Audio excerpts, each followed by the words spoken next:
Are you in an airplane? What is it? This is the real can. This is it. My Airbnb in Antibes, and there's no closet. Not closets. There's no closet. So your plans to come out of the closet or have been dashed?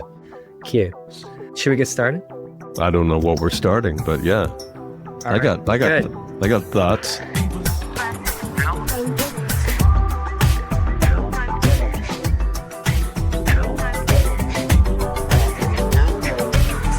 Welcome to People vs. Algorithms. I'm Brian Morrissey. I'm joined by Troy Young.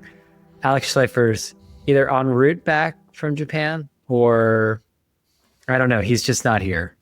That's the long and the short of it. I'm exhausted. I know nobody likes to hear about Cannes, who isn't in Cannes. I don't even know if people who are in Cannes want to hear about Cannes. It's a very tiring week. All this like socializing and talking. For an awkward socializer like me, Troy, so you've called me, it's hard work. But I'm still here. I just got off a podcast that I did with Neil Vogel, Machine Gun Vogel, I guess as you call him, and Sarah Fisher. Do you think that through all of this kind of monetization transformation that you've gone through since, leaving the editorial world, has it changed you, do you think? Do you think you've become less awkward? I think so, because like you have to be out there selling, Yeah, you made the point in your newsletter that's why politicians shake hands all the time. You got to always be engaging the audience. Selling. Yes. Yeah, you got to always be selling. I think that's why Matt Bellany took a pot shot at Cannes.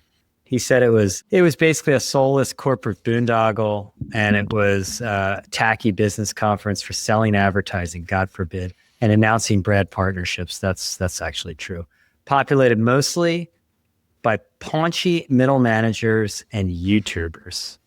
It's rough stuff. It's very on brand for Puck.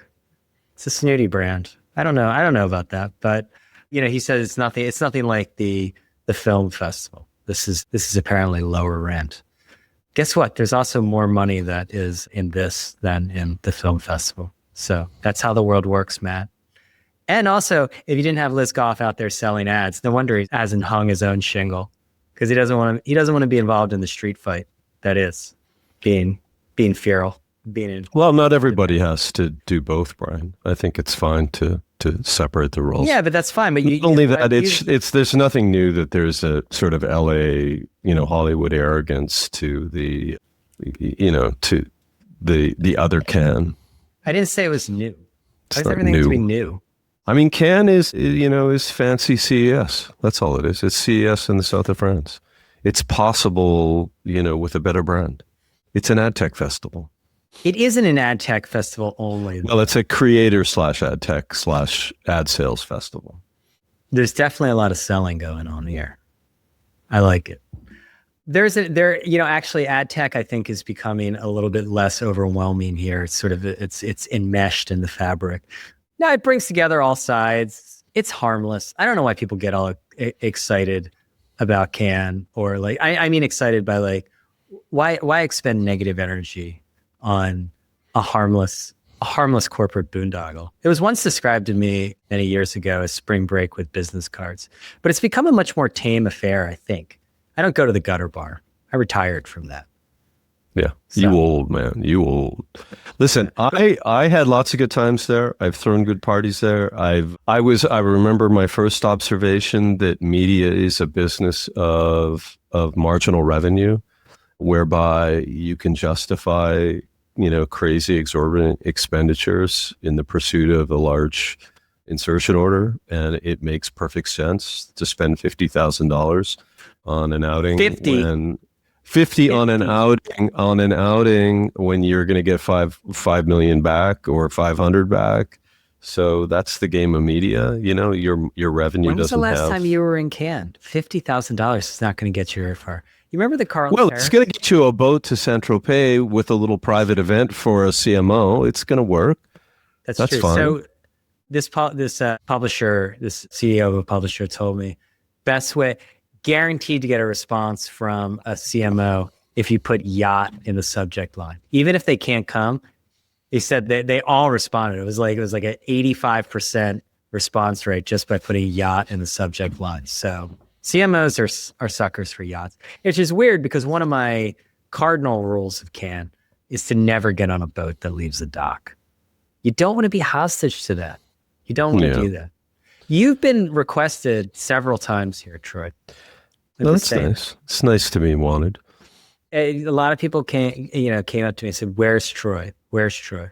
Paul Cassar is wondering where you are, by the way. Well, Paul is an old friend, but the why would I go though? Well, what could possibly come of it? I don't care.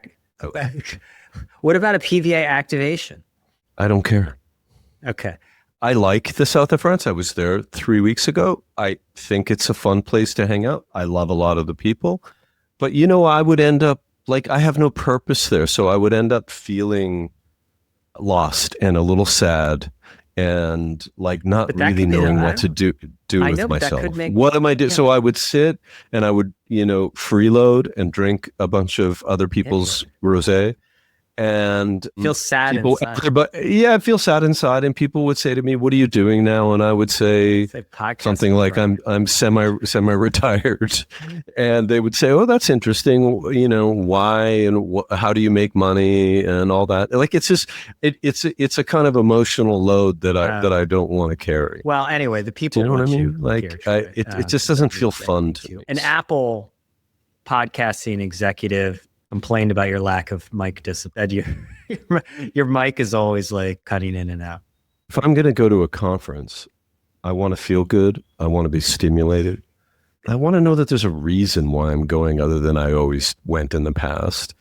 And so I'd rather go to the Atlantic's, conversations at sea than I would, go to Cannes. That's fair. Did you catch my thing about the Apple podcasting executive who complained about your lack of mic discipline? No, but I'm open to hearing how to improve. What is the problem? Do I move in and out of the mic? Because it's annoying when people do that. Yeah. Yeah. So he said it drives him nuts. He's gonna help us figure that out.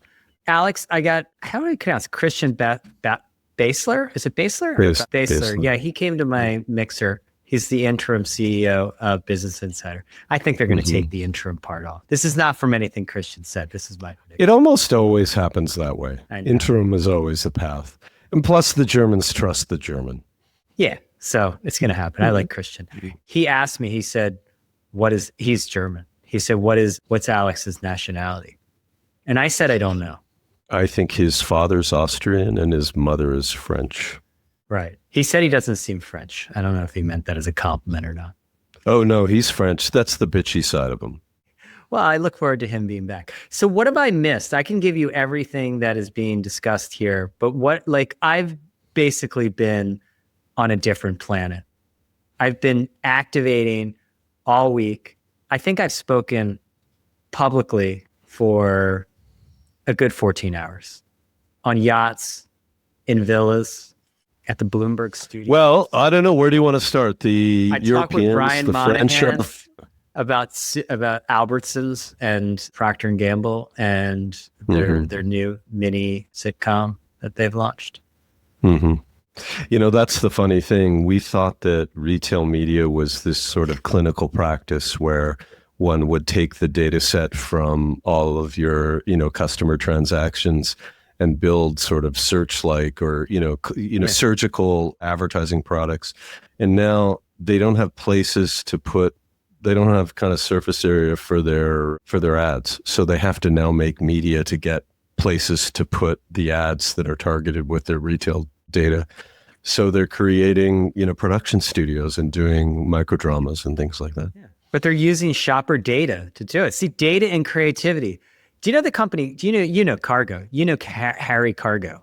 Yeah, Harry's a hustler. From Cargo. He's got the pure handshaking spirit that you admire.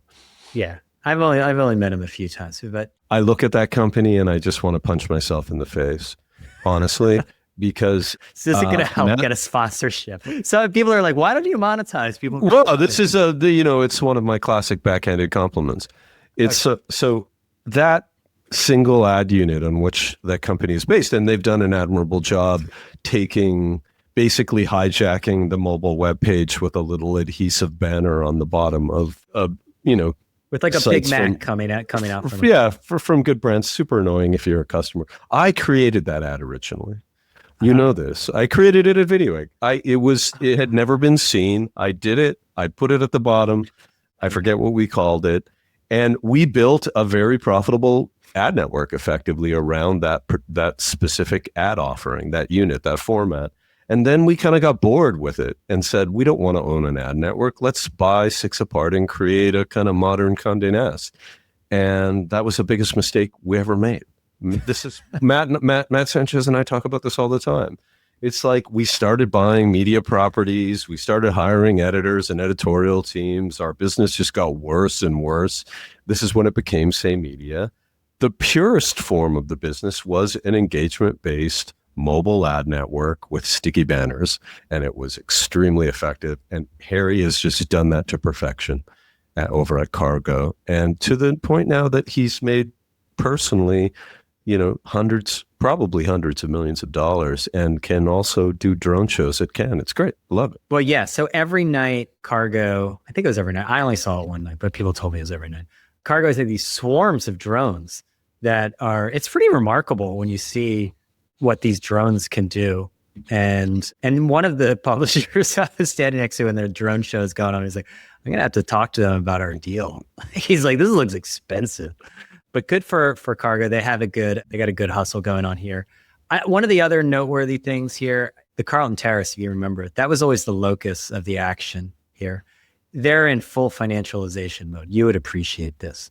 It's 100 euros per person per hour for a table. Oh, anytime of the day. Doing now? 10 a.m. 10 a.m. You want a table for 5? That's 500 euros an hour. Wow. You would have taboos. You would have thought they made enough off the drinks, right? That's crazy. Giralabooms or whatever of rosé and champagne. No, is it the same? Does Michael Carlson and the other sort of leaders of the ad world still own the Carlton? I don't know. That's where Ren and Maurice and all those guys would hold court, and it was really Carlson's place. Yeah. So I don't know. I mean, Cannes fine. What has gone on outside of the Cannes world? Has AI taken over anything yet, or are they not taking over anything? Well, it's hot in Paris. We could start there. It's hot in Cannes. I'm sick of hearing people like talk about the heat. People are swimming in public waters. You can swim in the Seine now. You can. In certain areas, yeah. People are finding shopping carts and old bicycles at the bottom. They're disregarding the fact that it's a kind of commercial waterway filled with toxic sludge. And I think they're coming around to air conditioning. It's like not a bad idea. It's 100 degrees, man. People live, in Phoenix for 6 months of the year where it's more than 100 degrees. They just have air conditioning. It's fine. Well, people go to Las Vegas. There's air conditioning. The French are under pressure on this. I mean, supposedly they kill more people like with their lack of air conditioning than we do with guns. I find that hard to believe. I also think that it's very wonky what they chalk up to a heat death. They have a cultural aversion to air conditioning. I mean, people thought it was unnatural and it was anti-environment. And no, it's for la grippe. La grippe. They're worried about getting sick. That's why they wear the little like neckerchiefs. My meta observation, I haven't read a lot of Cannes news. I've looked at what you've written and just read. It's not a news in the trades. It's not a news event. But here's the thing that I find amazing, and it's interesting to try to kind of shape what's going on with a model. Maybe that's the best analogy would be kind of Hollywood probably, and it's that I think I've said this on the podcast before. I remember distinctly, say a decade ago, I ran Hearst globally, so I had an office in China, and the two offices actually, they were very, very concerned at the time about the rise of influencers on platforms and how this was eroding the position of media brands in China. And I was not at the time unsure. I was unsure as to what to kind of say as to, what our strategy should be there. And, the answer was probably pretty simple. It was like, well, let's compete on the sort of quality of our content, and let's try to bring, more of those creator influencer people into our tent. And I thought to myself at the time, I'm glad I don't have to worry about this here in America. And since then, the creator economy has completely hijacked media. And I think that if you were to say anything about Cannes this year, it would be that it was, as much as it is a sort of, industry gathering, ad tech conference, whatever you want to say, it's a creator gathering. And it's interesting to reflect on how, I guess if I was just to sum it up, you can check me on this, but like the platform kind of ecosystem or platform economy has, fragmented media in a way that the future is just, talent, media brands that kind of come and go, not unlike a TV show brand that hold talent, other franchises that are longer lasting, particularly in news, and, studios effectively that try to put a little bit of structure around creators to help them manage the operational and marketing complexities of a media life. And to me, like Cannes was very, like that phenomenon was a big part of the stuff on the ground in Cannes this year. You went to some creator events, right? Oh yeah, 100%. I actually swung by. I mean, you're one yourself, right? So you've got some authority here. You're saying that with your smirk, your trademark smirk, for those who are no. But I will take it. You're a B2B creator. Normally I would push back, but I think there's actually leverage in the market. I think there's a window for like B2B creators. I would have never thought it, and honestly, I'm fine with it. So anyone out there, you can call me a B2B creator. I'm fine with it. Both you and your wife are B2B creators. Breaking news here. This is what you do. I know. It's a creator household. I swung by, Yahoo had a dinner on Monday night. Like, I don't know if it hosted it. It was Emily Sundberg. It was very strange just to see. It was like Feed Me, like hosted a dinner at like Yahoo. And it was filled with all these creators. I didn't go to the I think Jim got sort of smitten with Emily, as many people do. And he thought, how can I set this thing next to my brand to give me some, cachet? That's what happened. Yeah. Well, I mean, I'm not quite sure, and I'm sure it worked. I mean, it's a good way to do it. I saw Rachel Carton was there. Oren James, he's the internet's creative director. He's great. It's Oren Meets World on Instagram. This guy's high octane, high agency, and he has a really great, he's a really good creator. And he even organized this creator house out a little bit outside of Cannes. And it was in this sprawling villa. And I stopped by and there was just like a bunch of creators less than half my age, like eating dinner together. They just had like 500 people come through. They were bringing marketers through. They were creating content and whatnot. And that's the future. I remember coming to Cannes, it's supposedly a festival of creativity where it was the creative directors like, at Ogilvy or at Droga and whatnot, who were like the stars of it. But really, this kind of festival, and if there is a festival, if it were to be about creativity and not a carnival of capitalism, it would be about people like that. Because I don't know if a creative person goes into advertising. Like when you just make your own stuff, like before it was always like you go into advertising while you do what you're passionate about on the side or whatever. Everyone's a DJ or whatever. And you do that to pay the bills, and you get you can get a house, maybe not in shelter, but you could get one, upstate, maybe in the Poconos. Well, in Thorpe. I noticed this week that Forbes launched a new creator offering. Forbes is, build the kind of tent for outsiders to publish under their brand. They did that with the Contributor Network, which was Forbes also rooted in. They say yes to everything. I mean, the strategy is just yes. They're promiscuous for sure. But, as the creator market shifted to video, now everybody's an MCN, right? Like MCNs kind of came and went. But really the idea of aggregating up a bunch of creators and turning it into an ad product is very much in vogue again. By the way, how many podcasts did you do this week? You are, speaking of promiscuous. I did like 15. I did a bunch. 15 podcasts. I did a lot. Well, it depends if you count them. I did a video series here. I did like 6 different like mini video podcasts. They're great. I had a studio. I had a studio at Zuma before our media leaders dinner, which you insulted, but that's fine. Listen, I'm not doing a party at some bullshit cafe on the Croisette. We're not. That's not a thing. It's not. First of all, Zuma is not a cafe. Zuma is a club restaurant. They have one in Dubai. Let's put it that way. But I mean, let's just let people into your kind of emotional life a little bit, because you're a little punchy today and you seem tired. You look tired. Are you happy? Are you happy with your new life? Oh God, you can't ask that at the end of Can. Yeah, of course I'm happy. It's very nice, honestly. It's very nice to go. What makes you happy? Because the hustle feels exhausting. Do you feel relevant? Is that what it is? Is that what's making you happy? Relevant? No, relevance doesn't matter to me. I mean, like, I think I am, but like, that's not what, I don't know. That's not what drives me. No, I think it's nice to be able to, even just putting on like dinners and putting on the mixer, which we had like 95 people come through, Troy. Yacht parties, villa, a bunch of people were just at a villa, that's nice. It's fun. And, honestly, it's like something that... What's your go-to sort of, conversation starter these days? Like at Can? Why do you kick something off? What's your chit chat inventory? Nobody wants to hear this. I don't know. It depends on the person. I don't know. I comment on their clothing or something. Okay. I falsely accused Ryan Pauly of wearing Crocs today.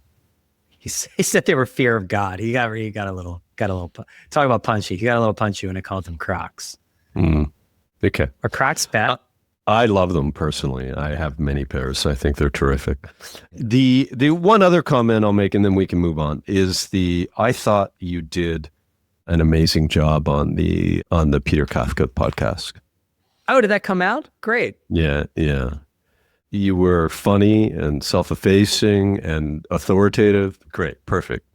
Loved it. Okay, good. I got to listen to myself. Yeah, I have done a lot of podcasts. It's been a crazy week. That's why when people say, "Oh, what are your big takeaway?" It's very funny for me because I run into a lot of people who I've known for many years, and like I feel like when people know you at a certain stage of your life, you always stay there, Yeah. And they think I'm like running around, like, reporting at the Palais on or like going to a panel or something. And I'm like, no, I'm like hustling out here, hustling. Whatever topics are going on. Last question. Did you smoke? No, I didn't smoke. I don't drink anymore. If you don't drink, why would you smoke? Oh, I like smoking in the morning better. Really? That's with a coffee. I love a cigarette in the morning. I don't do it, but I mean, like Obama likes a cigarette in the morning. Okay. I will say not drinking during Can it can be disorienting a little bit, but I think what the interesting thing is you start to realize when people are really drunk. Like, I think when you're also drinking, you don't recognize like when people are completely bombed, and more people are bombed than you think, actually. I would be like talking with people and I just think that they're sober, but then like after a few, I'm like, wait, this person's not sober at all. But again, there's less of that, at least that I saw. It used to be a real like intense party scene. I'm sure that still exists. The Gutter Bar, which is the famous bar that's terrible, that spills out into the street, that has fencing around it. It's all being corralled. So it's not as fun as it used to be. Wow. Well, the other things that happened when you were gone, and maybe this is just when you were leaving, is that the glasses war is heating up. Oh, yeah. So, yeah, Evan from Snapchat came out with those ones that made his ears bend. They were a little bit heavy. Yeah. He's here. He's here, by the way. He loves kids. Yeah. He doesn't wear them. He wears aviators instead of wearing those when he's being, doing like a interview, which I think is wise. Maybe it's a V1 problem. Anyway, shortly thereafter, Meta came out with, I think, a much more successful launch, a collab with Kylie. I noticed Emily Sundberg was wearing the glasses around Can. They're much more stylish. They're lighter on the face. They look like normal sunglasses. She get paid to do that? I'm not her manager. I bet she got paid. I met her manager. I met him at the dinner. He was like, "You got to take a photo with these." This is what I'm saying. There's like an opening for these for creators. I mean, Emily's got a little bit of like. Anyway, I can attest to those glasses being kind of useful. Like what Alex wants. He's right. Just give me take the camera off the glasses. Give me, smart glasses that are just audio driven. Allow me to kind of make a phone call, extend the battery life, allow me to listen to a podcast, and they'll be all voice operated. And that's a nice product. I think you'll see that soon. But these glasses look good. They look good, and they're $299, not $2,200.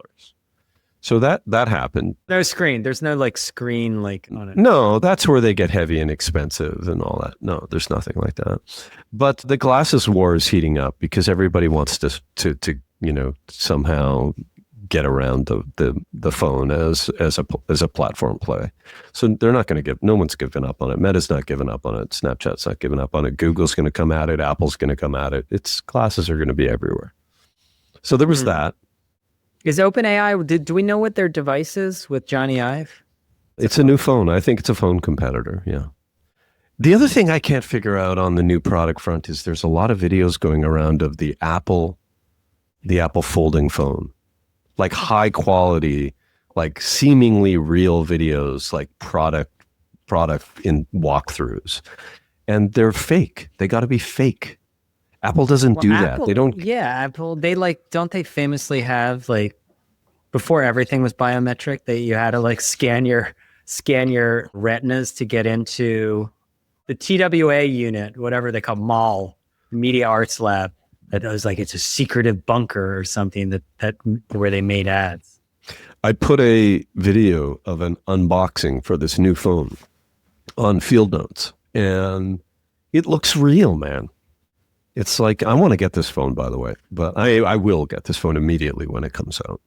But I don't know how it happened. It's just the AI renderings of future products are so sophisticated now that they're, indistinguishable from real product launches. It's kind of funny. That's going to be a problem. By the way, I was in a BYD for the first time here. Okay. How was that? They're nice cars. I mean, they're nice, but as a guy who was driving it was saying to me, they feel like plastic. The whole car feels plastic. They're very antiseptic. I think the problem with the BYD cars is they're not very, I guess they lack a little bit of taste. They lack a little refinement. That's it. Yeah. Hey, listen, there's a video about Tesla's aspiration to make a car every 5 seconds. And when you see this and how they've innovated the production process and how they're applying that to the new robotaxi line, and you just grok the idea that a car pops off the line every 5 seconds, it's like Robot Army stuff. It's kind of crazy. Every 5 seconds, boom, boom, boom, boom, car. And so the whole innovation that they're chasing is the driverless stuff and all that, but it's extremely low cost, efficiently produced cars made in factories with robots and at a level of efficiency that nobody can match. And their most productive factory is in China. And it's popping out a car right now every 27 seconds. Crazy. Yeah. Oh, Europe. Europe shouldn't do technology. I'm sorry to all our European friends out there. You guys should. I think they're just kind of mailing it in on this. They've got these biometric scanners at the airports, and they don't work. There's one of those things where they have to scan your face, then it keeps moving, and when you move, it moves. It was a total shit show in Luxembourg Airport. They're doing this just to get revenge on Brits and on Americans who are vacationing here. It is completely pointless. The other thing is, Alex, I know he's pro buttons, pro knobs. The French have these. I've been commuting by train. I'm a train commuter, right? So I go to the Antibes train station and I'm trying to just buy a ticket, a €3 ticket. And I have to they have this little circular knob that you use for navigation. And it takes at least 30 steps to buy tickets. So that's my Europe technology report. What else do we have on the docket, Troy? Well, we have AI as the most important lever in the modern empire race. Hasn't that been the case for a long time? Now I'm doing. Well, I think that people are realizing when they shut Anthropic down that's the practical application of empire power now. That's the most disruptive thing that you can do. And imagine a future where America and its, frontier companies races ahead such that they have, a little bit of a, pole position on intelligence, and you end up having unimaginable power in the world. So AI is the new, kind of leverage point for empires. I think Yeah, that's, that makes sense. I don't think that's news, but you asked. It's okay. No, here, like everyone was bullshitting about their agentic capabilities. I mean, ad tech can be truly shameless, I gotta say. Like, none of it's real. I mean, like, is it real? Like, agents aren't going out and like doing decisioning and actually, buying, transact on the advertising and making decisions. Like, it's not happening. But everyone has to have an AI story to tell. And AI and agents should be a major threat to a lot of the middlemen that exist. But instead, they're just building AI wrappers on their technology and calling it a day. So guess what that means? More fees. More fees are coming. Well, I feel like we're finally, coming to terms with the nihilistic kind of side of AI progress. There's an article that one of our friends, your friends, shared on PVA Notes from Asterix magazine. I don't know what it is, but it has a bunch of interviews with, AI researchers on the probability of it being end of times. And, the sentiment has changed a little bit from like, oh my God, we should fear this, to it's inevitable and let's just party like it's 1999. And if the end of the world comes on account of AI, so be it. There's nothing we can do about it. So let's have a good time. That sounds like a good strategy. Did you see that A24 is like raising a bunch of money? I think A24 is a fascinating, kind of like a modern studio. Like they have their hands in all kinds of different things. Yeah, I went to a play at their new rehabilitated playhouse in the West Village. Yeah, and it's beautiful. And the restaurant is tucked in behind. Yeah, what an amazing thing for a company to do. Great, smart. Well, how do they work? What's the secret? What's going on in there? I don't know. We have to get Ana on to talk about A24 and about maybe she could, if she's up for it, patch her in. Do you want to talk about A24? Okay. So A24 is fascinating because they're a tastemaker. They're not a production studio. They're not a distribution studio. They're not a movie studio. They're a tastemaker, which means they're applying their taste. Everyone knows what an A24 movie is. If you look at the numbers, about 60% went to see Backrooms because of a director. 30% went to see it because it's A24 movie. You know what the closest precedent to that was Searchlight. Oh, she can't hear you. Put it on the speaker, boss. I don't know how to do this. Troy thinks Oh my God, what is this, a European soccer interview? Oh my God, this is comical. This is going to be good entertainment. I love this. Thank you, Ana. Nice to see you. I always marveled, the closest to that in the old days, Ana, was Fox Studio Searchlight, where you would go to Searchlight movies because you knew they were all good. Yes, because that was a stamp of approval. And I think I agree. Wasn't it Focus Features for a second? I don't know. I don't even. Miramax had it a bit too for a time before Harvey went away. They did. And when I was sort of reverse engineering A24, I was thinking, are they branded house? Are they a house of brands? Are there endorsement model? And they're probably the closest to endorsement model when the brand puts endorsement on the separate sub-brands. So there is a restaurant, Wild Cherry. They bought the oldest off-Broadway theater company, Cherry Lane Theater, where I'm having event Tasteful on October 15th. Then they have a clothing everyone's line. Selling in can.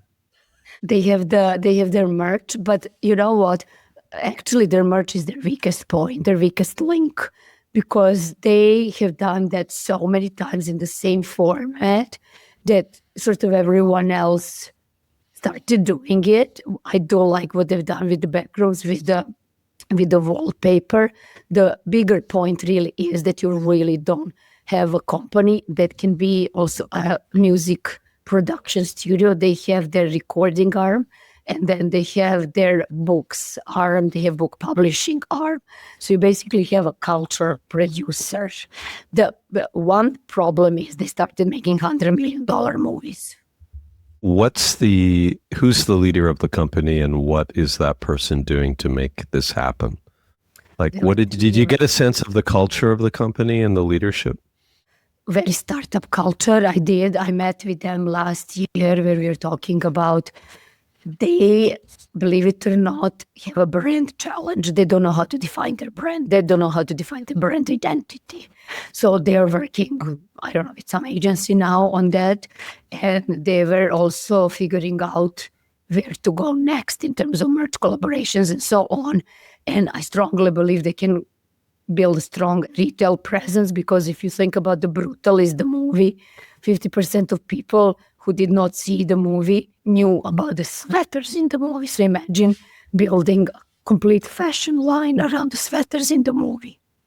So do you think it's just modern? This is how all studios will be structured in the future?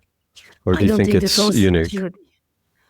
I think it's in between, and I'll tell you why. Because A24 very easily can become a Hollywood movie studio if they continue making $100 million movies. Backrooms was less than 10 million, so that's kind of back to the roots. And I do think that they need to kind of reassess, and they need to define their brand, and they need to define their growth strategy for sure. Because they, as a startup, as a challenger, had a very clear identity. They know exactly who they are. As a dominant player, I don't think they do. How are you doing? You sound a little hoarse. I'm trying to figure this. I'm trying to figure out how to open this. Did you have a good time at Cannes, Ana? I had a productive time. A very productive time, as you can tell from my voice. Productive meaning you found some new opportunities? Yes, absolutely. All right, give me the... It's pretty cool. You guys are like the Partridge Family, right? You're like a creator family. I don't know, but I'm going to leave you with this thought. If A24 doesn't figure out its modern identity, it will not stay the cool kid on the block. Beautiful. Okay. Thank you, Ana. I caught most of what happened. That was, for those of you listening at home, that was Ana Andjelic. Thank you, Ana, for the cameo appearance. It was just like Tootie on Facts of Life. Nice. Okay. Do we have other things? What else do we have on the docket to discuss? I have no idea what is going on in the outside world. Oh, one thing that came up here, I'm just going to say a very large newspaper company. I was very surprised. I was doing a video interview with the CEO, and usually these things are pretty benign. People don't say interesting things in Cannes, And I was like, I'm going to ask him about the AI negotiations and whatnot. And he's like, oh, we're gonna take ourselves off Google. We're gonna cut off their crawler.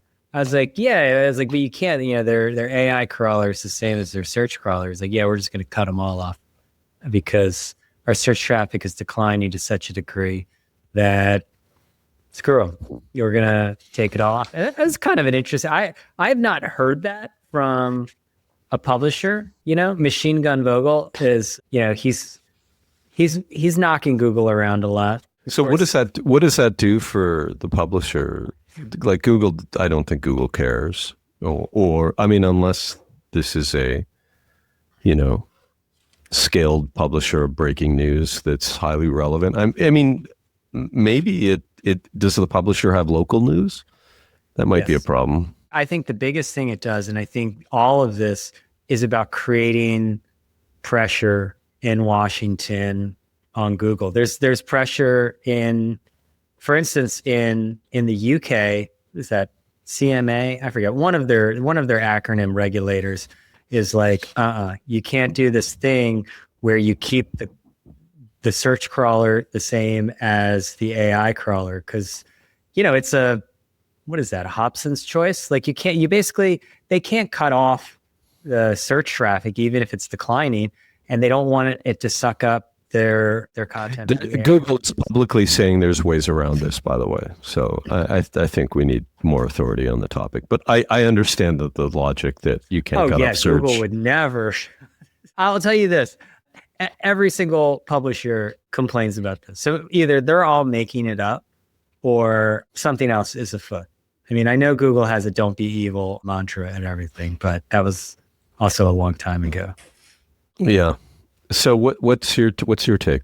Your take is the publishing world will slowly figure out a way to exercise collective power against Google, starving them of a critical data source, and they will unlock new deals with publishers, or how does it play out? We know the biggest use case for the LLMs is coding. It's not going to change that in any way. What's it going to do? What's it going to do to these guys? Is it going to force them to come to the table with bags of money for publishers? I mean, I don't think they're going to come to the table with bags of money. It's always going to be less than publishers think, but there is a compelling case to be made that as these LLMs are increasingly commoditized, access to fresh, accurate content is going to be a differentiator. If you're the only LLM with the New York Times, it's the same as exclusives. Like you then, and anyone who uses these knows they're really bad about up-to-date content. Like try to use it to know like what happened in the World Cup. They're not really good at that. And so, yeah, I mean, ideally, they're going to set up an economic system where not just the biggest publishers, but all content creators have an incentive to actually continue to create content. Like, I agree, people will still be making Reddit posts and all the rest of that, but a new economic bargain needs to be made. I was talking with a guy, like, I like the idea of a micropayments regime. I know micropayments never work, right? But all these agents are going to need access to all this content. And Sam Altman has even mentioned this, although his numbers were really wacky. The agents will pay like a fraction of a cent or whatever for access to content. So you're going to have a business of selling to agents. I love that. Yeah. It's interesting to think more broadly how it plays out. I think that there's a handful of scaled media companies that get in the position of being relevant enough, having a unique enough data set, having the scale that they start to, get material payments from the platforms and distributors, not unlike how cable companies operated. I think that you're even seeing this in Europe now, pressure on YouTube to create space for publishers like the BBC to, basically get priority position inside of YouTube, which is, like being carried on any kind of, as the base channel on any system, which is going to be really, really good for a handful of media companies. And I think what ends up happening is you see this market where actually the business for the bigger guys like, Wall Street Journal, BBC, scaled news companies, people, they start to find a little more slack in their model and a little better kind of diversified revenue position. And then the rest of the market is creators. And then that's kind of the long-term, structure that emerges. So it's a little bit like, I suppose it's a little like Hollywood. That sounds right. I mean, it's the mid-market that's getting crushed and always gets crushed. And look, it's in the interest of the platforms to have millions of creators, not to have a bunch of, publishers who are constantly whining. They love the creator economy because they can push them around just the same way that they did with publishers, but like creators have even less leverage. I mean, creators can't like put political pressure on them. I mean, a lot of these news companies are able to put political pressure on these companies. I mean, they're not coming to the table. It's interesting that Anthropic, and I think this is the advantage of their B2B positioning. Anthropic isn't doing any of these deals with publishers, but they don't have the existing search business, that Google has. And so they're not paying at all. And Claude's being used by a lot of people, but you don't hear publishers taking shots at Anthropic. Now, OpenAI was here in Cannes, and they're pushing their ads product because all roads always lead to advertising. Sorry, Matt Bellany. That's just the way it works. Sam Altman joins a long line of tech CEOs who shit on advertising and then adopt it. What space did they have? I don't actually know, to be honest with you. They didn't have like a massive space. But Did you go? You didn't go in? PR announcement. No, they didn't invite me to anything, sadly. I don't need that kind of stuff. I'm feral Troy. You know, Jeff Bezos was not here as far as I know, but his yacht was seen, you know, off the coast. You know, they have like a $70 billion plus ad business now. He's the guy who said that advertising is the tax you pay for having an unremarkable product. Changed his tune. It's not advertising, it's slotting fees. The IAB used to have like a category called slotting fees. One last question on the Cannes thing, because we seem to be unable to escape this. Who are the cool kids this year? I've been here all week. What do you expect from me? Who are the cool kids? Yeah, who are the cool kids now in Cannes? Like, it feels to me like companies like Hearst and people are so uncool. Who's cool? What parties are cool? I don't know, to be honest with you. I mean, I think creators are kind of, I guess, the cool kids, but they're up against all the celebrities that are here. But there's the off the kind of radar parties. Like my billionaire friend had all the basketball players come to his villa. Yeah. And they did I don't know. I'm not in those circles. That's why you should be here.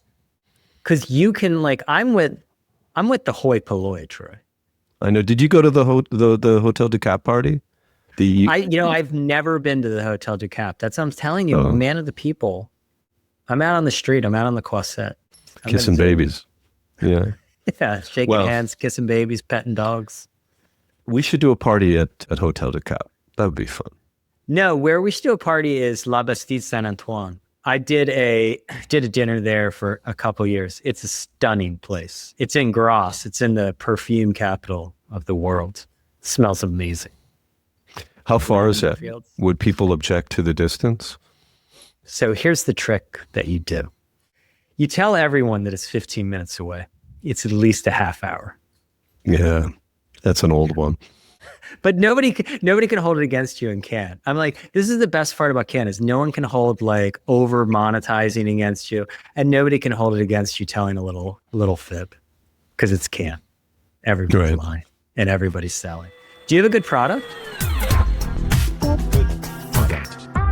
I do, yeah. I think it's real. It might disappoint a bit. I'm on a kick right now that I find very satisfying, and I'm drinking a lot of chocolate milk. Oh, I like chocolate milk. Like premium chocolate milk in the big glass container, and you just grab it out of the fridge and drink it right from the bottle. You mean quick? No, not quick. We don't do quick. We get the stuff from the market. I really like chocolate milk, and I think it's good for you. So, a couple things on that. When I was like a psychotic runner, I was addicted to chocolate milk. It was like it's a perfect recovery drink. It's got protein. It's got carbohydrates. I use it to watch World Cup. Like I don't use it for recovery. Well, either way, I agree. Chocolate milk is a great drink. You know, you asked a couple episodes back about, all this, consternation about ticket prices for the World Cup and what was going to happen. And I think I suggested at the time that once the tournament started, this would all evaporate. And that is, in fact, what's happened. And I think it's really a beautiful thing, the World Cup. I love it so much. It's a big game today. Turkey and USA. Gonna watch that. Well, the USA, it doesn't matter, right? The USA is already through. They're going to get through, yeah. Yes. So one of the issues with the structure. Do you call it Turkey? Do you call it Turkey? I know. I noticed I call it Turkey, but everybody's been calling it Turkey. What happened? Was there a press release? They changed their name because they didn't like to be associated with the bird. They thought Is that the reason? They thought it was a brand problem. Yeah. I think. I mean, there might be some other factors. Turkeys are super annoying. There's a lot of them on Shelter Island, and it's the only thing I could hit with my car and not regret it. They get into the yard. They bring bugs with them. They're not clean. So I have a good restaurant suggestion for you because I know are you a gourmet or a gourmand? I just like eating out at restaurants. Gourmand. Yeah. It's my big personal line item, expense line item. Fat Badger.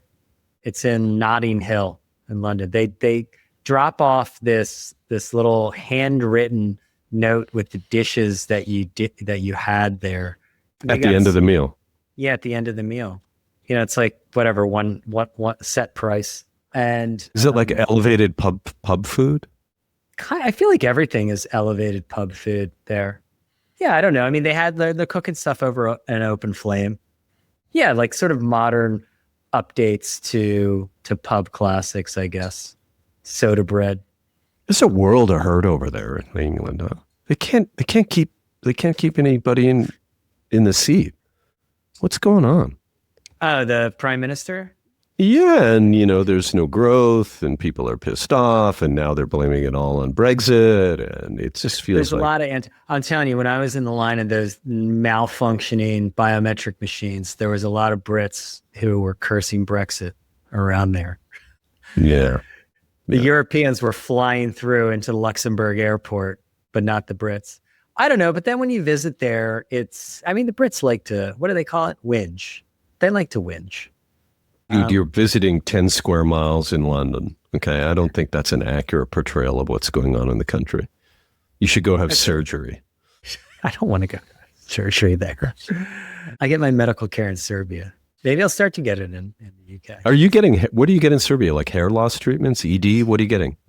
Hair loss. I don't have a hair loss problem. And I'm not socially awkward. 2 lies about me. I'm not going to talk about my medical care. I've gone to the ear doctor there. I've gone to the dentist, some basic. I've gotten EKG and whatnot. It's fine. It's like, private hospital. It doesn't cost much money. I got advanced medical care. It's fine. I recommend medical tourism. Well, for the folks that found this episode a little all over the place and chaotic, you can blame it on Can. It'll get better next week. We will have a more orderly agenda, and we appreciate you. I'm going to Los Angeles next week. If you have any recommendations. I haven't been to Los Angeles in 10 years. Are you going to SoFi Stadium? No, I'm not. Are you going to eat like Iranian or Lebanese food? I don't know. What are you going for? Why are you going there? I have a work engagement. Nice. I'll just leave it at that. I don't want to share more, but it's a work engagement. Perfect.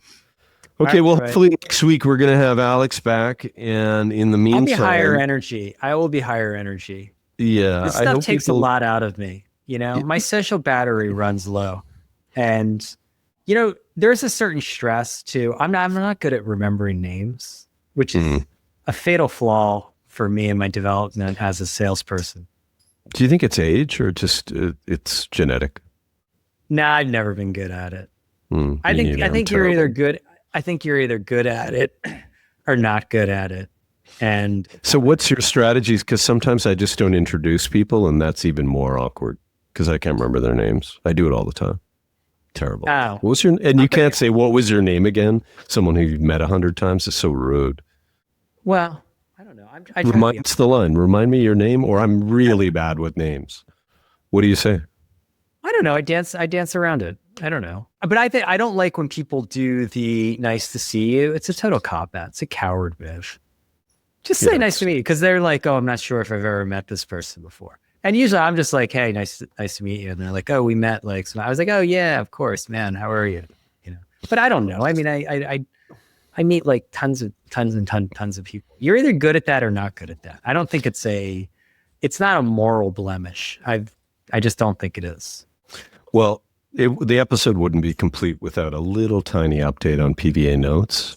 Oh, which is something, Brian, that I have done while you've been away. I've been working on it, and I've made the texting interface much more conversational and helpful, I would say, so that if you text something in and you don't know exactly what's happening, there's a little helper that'll help you through it, because it really is just, someone called it the other day, Tumblr with SMS content management, which I thought was kind of apt.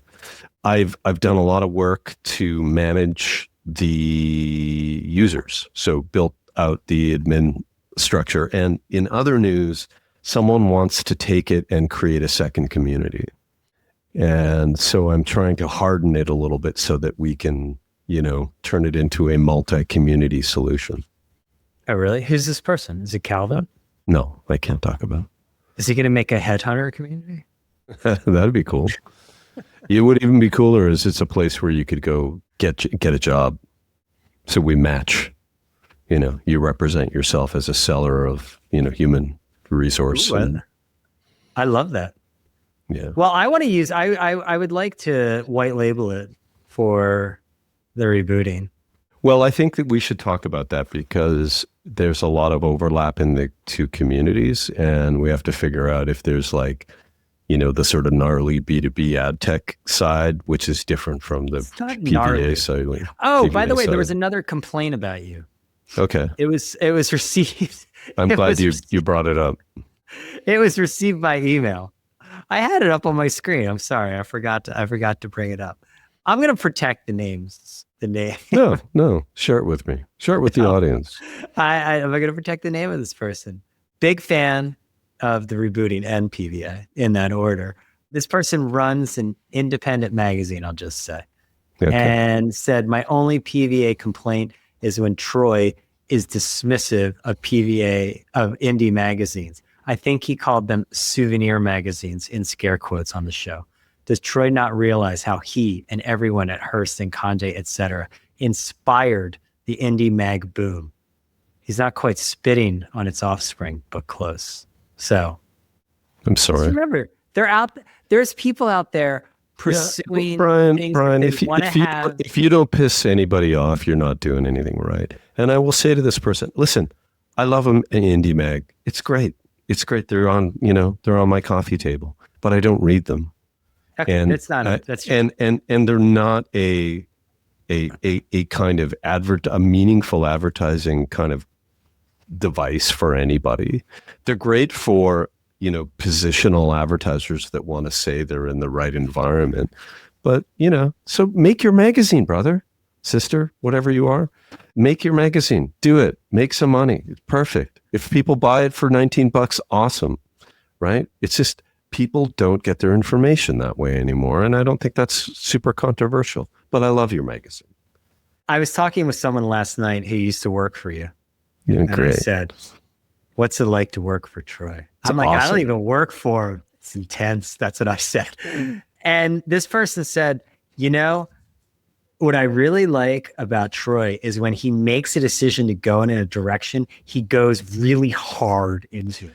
No, you know what they should like? I'll tell you, because Is that true? Is that an accurate? Sure. I mean, I think mostly I'm very imperfect, as you know.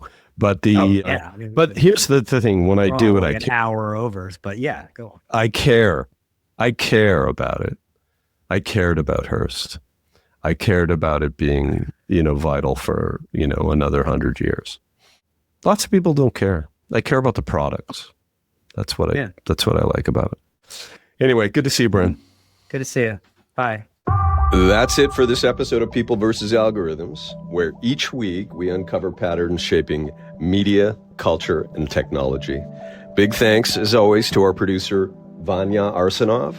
She always makes us a little clearer and more understandable, and we appreciate her very, very much.